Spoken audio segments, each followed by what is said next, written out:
Siguro masasabi ko talagang yung pagiging bad guy kasi siguro masasabi ko maraming klase ng pagiging masama ng isang tao. Sa nakita ko dito sa character ng Cruz, may the role ng Cruz dito.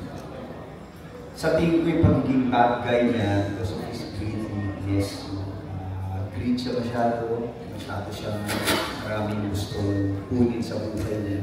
That's why he will do whatever it takes para makuha yung gusto niya. So siguro doon din mapapanood ng mga manonood natin, makakuha natin na yun yung parang lesson naman sa character niya.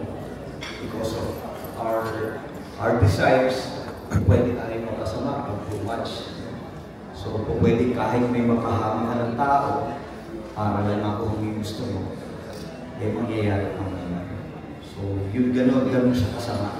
And alam ko, kapag naipalabas ito, marami rin makaka-appreciate na in a way dito sa character na ito, pwede palang dapat pwede palang may aral dito sa pagiging masama. Hindi lang siya masasabi kung ginawa lang siya masama para maging kontrabida lang ng dalawang or ng mga cast dito ng characters dito. Meron ng pinanggalingan bakit naging masama yung role ni Cruz.